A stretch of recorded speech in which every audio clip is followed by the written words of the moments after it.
Basic knowledge का इस बार फिर हाजिर है।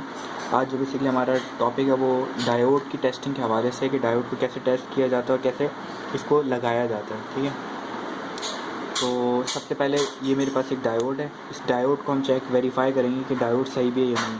इसके ऊपर एक सैम्पल बना हुआ है, जो अगर आपको बारीक नज़र आ रहा है, एक साइड ब्लैक कलर का होता है, ये अगर नज़र आए, और एक साइड एक लाइन बनी होती है। तो इसकी जो ये वाली साइड है, ये पॉजिटिव, ये चेंज हो सकती है। मैं आपको इससे टेस्ट करके दिखाता हूँ। ये डायोड पे लेकर आएंगे। सबसे पहले मीटर को आप डायोड पे लेकर आएँ, डायोड बना हुआ है। ठीक है, अब इसको एक साइड से इसको बतानी चाहिए कुछ रीडिंग ओम्स में, और एक साइड पे इसको रीडिंग नहीं बतानी चाहिए।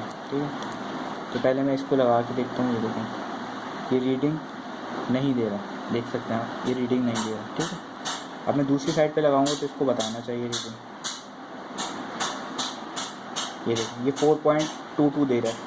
ये वो रेजिस्टेंस होती है जो डायोड को काम करने के लिए रिक्वायर्ड होती है, डिप्लेशन लेयर को ब्रेक करने के लिए। सही, तो ये 4.22 वोल्ट रेजिस्टेंस दे रहा है। ठीक है, अब मैं इसको 12 वोल्ट की, मेरे पास 12 वोल्ट की बैटरी है। देखें, ये दोनों डायरेक्शन में चल रहा है बल्ब, क्योंकि बल्ब है, इसमें कोई इशू नहीं होता। एलईडी वगैरह उनमें इशू होता है 12 वोल्ट, इसमें नॉर्मल इंडक्शन फ्लेमिंग जो टाइप का बल्ब होता है वो बल्ब है। अब मैं, ये पॉजिटिव है, अब मैं इसको ऐसे करके लगाऊंगा तो ये चलेगा। ये देखें, ये बल्ब जल रहा है, देख सकते हैं आप। अब जब मैं इसकी डायरेक्शन को पलटूंगा, ये देखें, मैं रिवर्स कर दी पोलैरिटी ना इसकी, तो रिवर्स में ये डायोड नहीं चलता। देखें, ये डायोड नहीं चल रहा, वो सॉरी बल्ब नहीं चल रहा। ये देख सकते हैं। मैं दोबारा इसमें लगा दूँ तो ये बल्ब जो है इसका ये चल रहा है। ये देख, ठीक है, उम्मीद है समझ में आएगा। Thank you.